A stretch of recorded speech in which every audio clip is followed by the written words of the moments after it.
Hello, everyone, and welcome to Futboliando. I am your host, Jose Duran, bringing you all the action of what happened this past weekend here with MLS is back in Los Angeles.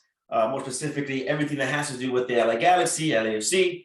A few hot topics we're going to be discussing in today's episode. It's going to be obviously the big 3-0 win from LAFC against Colorado. Big night for Carlos Vela, discussing his performance. Is he leaving? Is he staying in LA?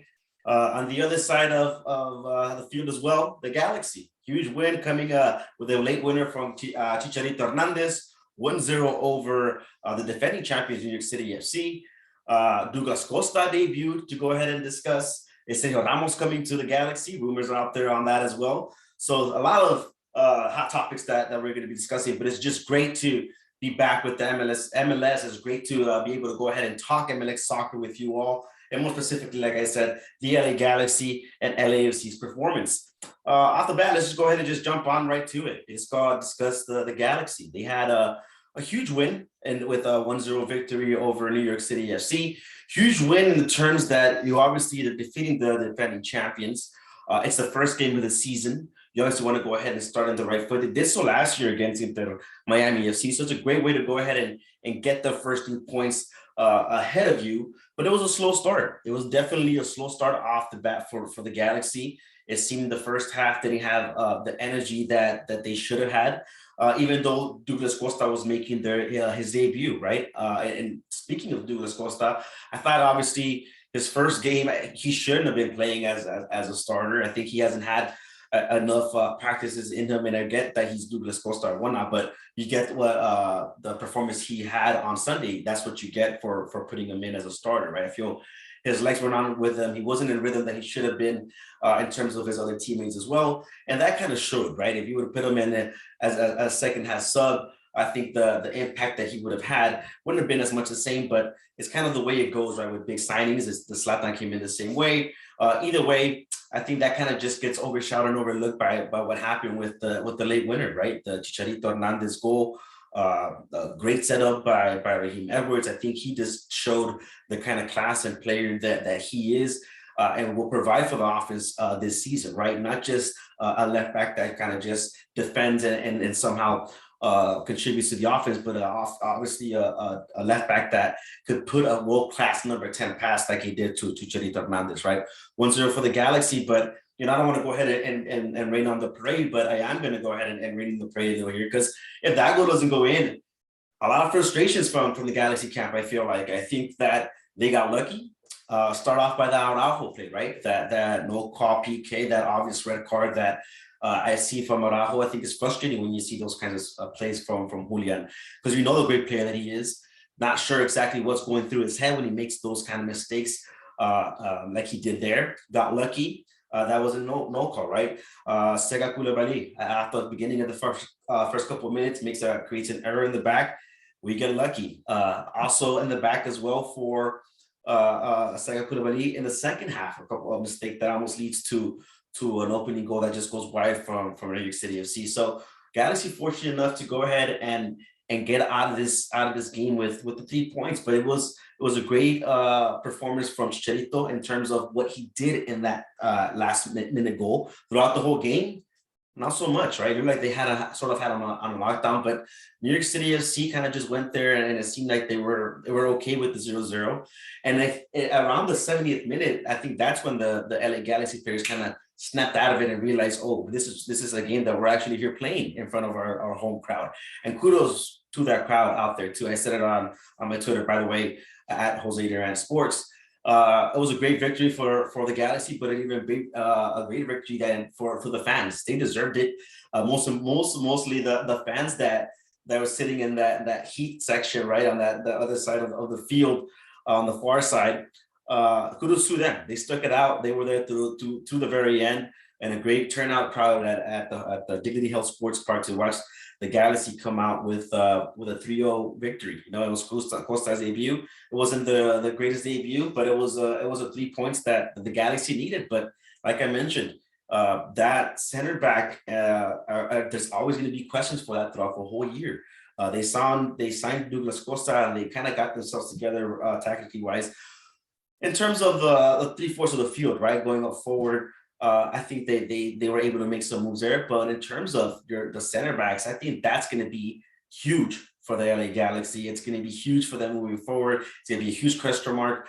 They got lucky this past game that they ended up getting a clean sheet. It's not going to go that way throughout the whole season, but we'll see what the Galaxy ends up doing, right? Sergio Ramos, my eyes, doesn't cut it as a center back.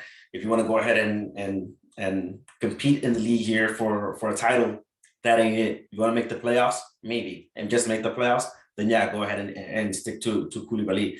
Dupuy, I mean, the guy just shows heart, right? I think he's earned that way and earned his title to kind of be a starter from years back, battling from where he started for Santa Barbara, right?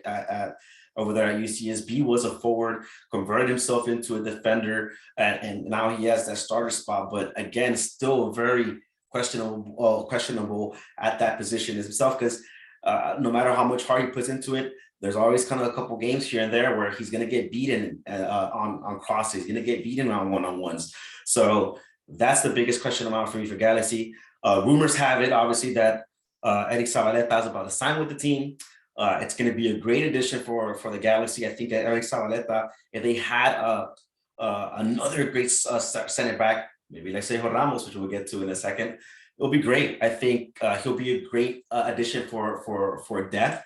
Zavaleta is not the answer. Zavaleta is not going to be the center back that takes the Galaxy to the promised land, but he does add that depth, you know. And I honestly think that he would be a lot greater and have a greater impact in the starting lineup over Koulibaly if that's the case with Zavaleta. But another rumors roaming around tonight, around the league, around social media, around the internet, that Sergio Ramos is making the move to Los Angeles, making his move to the LA Galaxy. A lot of folks saying it's not possible. They don't have any DP spots. It is possible. TAN, team allocation money. The Galaxy have 1.6 million to make it happen. It's in Sergio Ramos' kind of hand. Galaxy's for on their hand for making the offer, but it's going to be up to Sergio Ramos, you know. And in my eyes, the man hasn't played more than 5 games for PSG. They are frustrated on there, and they want to get rid of him as soon as they can by the summer.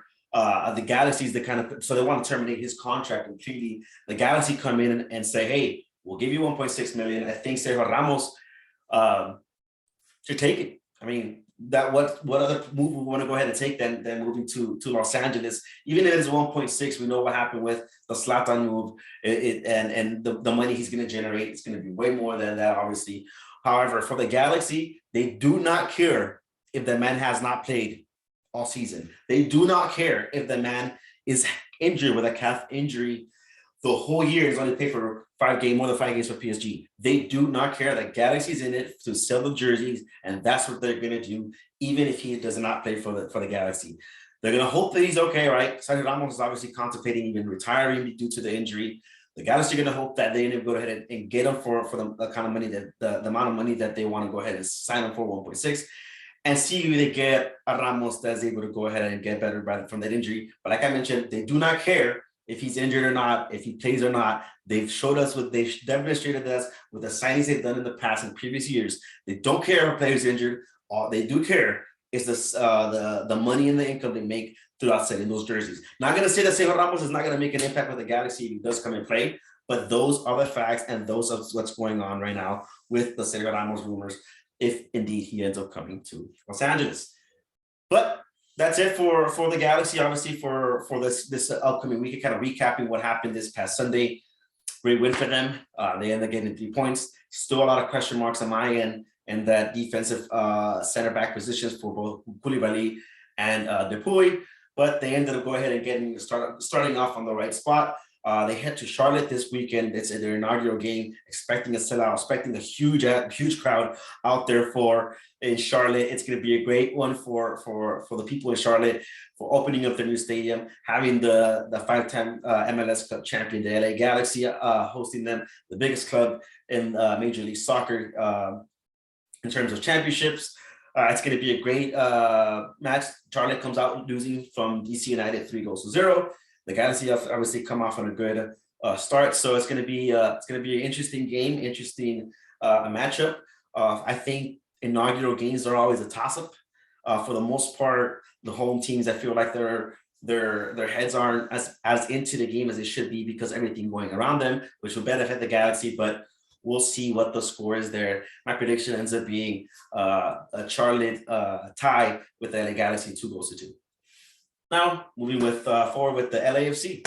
They ended up getting a 3-0 win against Colorado, but the game itself has 3 words, and that is Vela, Vela, Vela. Amazing game from Charlie Canto. The former MLS MVP is back, ladies and gentlemen. Obviously, with the injuries he's had in the past and our personal issues that he's gone through, different player this year, right? I think not so much for what he's going to contribute to LAFC. There's a lot of rumors that obviously he's going to be gone from LAFC relatively soon. So is he playing for LAFC? Is he playing for Carlos Vela? It doesn't matter if you're an LAFC fan, because he's playing. If he plays exactly the way he's playing, he's going to get results for this team, and he's probably going to go ahead and have to convince the front office to go ahead and pay that $6 million, right? They want to go ahead and reduce that salary from his to 3. He doesn't want that. His family wants to go ahead and move back to Europe. There's rumors that if he doesn't end up going back to Europe, Miami's going to be the spot for him as well. So he's showcasing himself to the league and to European teams that, hey, I'm still Carlos Vela. I can still do what I do. And he had a great game this past game, 3 goals to no. They did play a Colorado team that was just coming off a midweek game against Comunicaciones in the CONCACAF Champions League. That has a lot to do with the result as well. Not so much do they care down there in Exposition Park, right? They got the win, they got the 3 points, and they look great doing it. Are LAFC back? That's a great question. Where is this team going to go ahead and be at season's end, right? I think a lot of pundits obviously have them always ending up in the top of the year, but in years past, and last year, most importantly, completely the opposite, missing the playoffs with the LA Galaxy as well. If you're in Los Angeles, you're trying to catch the attention of Los Angeles, right? Exactly the way the Rams did it with winning the Super Bowl. So you got to go ahead and get yourself out there and win. They signed as their head coach, Steve Cherundolo. Great way to go ahead and start the offseason. Arango obviously is a great addition on top for LAFC that they signed last year. He started on fire. I think he's going to go ahead and contribute the same way that he has. But it's just the same as the LA Galaxy. I think the question marks in the back are going to be for the back line for LAFC and see how that's going to go ahead and affect them in the long run. But today and now, none of that matters. They got the 3-0 win. They look dominant. They look great in front of their fans. I feel a lot of LAFC fans obviously putting a lot of pressure in the front office that it's time to go ahead and make noise. I know that they hear a lot from Galaxy fans as well that, you know, you need to make an impact and win championships here. So I think they're putting that same pressure in the front office, obviously with the firing of Bob Bradley. Personally think that the reason Bob Bradley was left, obviously because of his relationship with Carlos Vela, he wasn't happy with that. And Carlos Vela as a whole, right? I think he just looks happy now this season. And the couple of seasons past, he just didn't look like that Carlos Vela we want. What happened last year in the first game when he got injured and he got taken off by Bob Bradley and he gave him the manga here and with obviously upset face on him. And ever since then, it wasn't the same Carlos Vela that we had, right? This year, he goes in on extra time, right, with Chicharito and kind of just hijacks that interview and he's just joking around and being happy, scoring goals now, 3 goals, happy as well. So it's a different Carlos Vela under a different management, under a different coach. He's going to have a huge comeback season this year for sure for LAFC and for the league. I think for the league, it's great when Carlos Vela's on fire. It's great when Chicharito's on fire. It's great when the Galaxy's good. It's great when both these teams are good because of the rivalry that brings for the league. So it's going to be an interesting way throughout the whole season. I see both these teams making the playoffs. Now, will they make noise in the playoffs? Who knows? But I see both of them making the playoffs. The Galaxy, obviously, in addition with the defender with Zabaleta, and they end up somehow getting Sergio Ramos. That changes everything. Obviously, and as well, Jonathan Brooks is out there as well. So Brooks is out there. We could go ahead and be an addition for the LA Galaxy. So a great player to be in the aisle as well. So if they make some adjustments and help out on the defense, that will change everything throughout the whole season. But, you know, I'm the type of person that thinks that, you know, they should go ahead and make these kind of changes and upgrades to their lineup before the season ends and not while the season is going and trying to figure it out as it goes. That's what they did last year, and we know how that ended up going.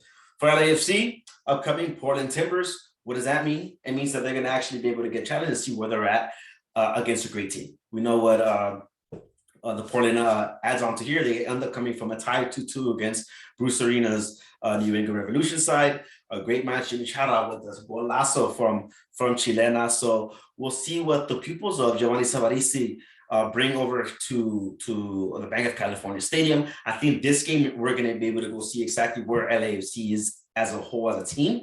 Colorado wasn't a big threat. I don't think they're going to be a big threat this year as well, without due respect to Robert Frazier and all they've done down there. I don't think it's going to be as happening as it did last year for them. But for LAFC, we'll see what happens with Portland. For the Galaxy, we'll see what happens with Charlotte. So I'll stay tuned for this upcoming weekend. We'll be back next weekend with another episode of Futboliando with Jose Duran.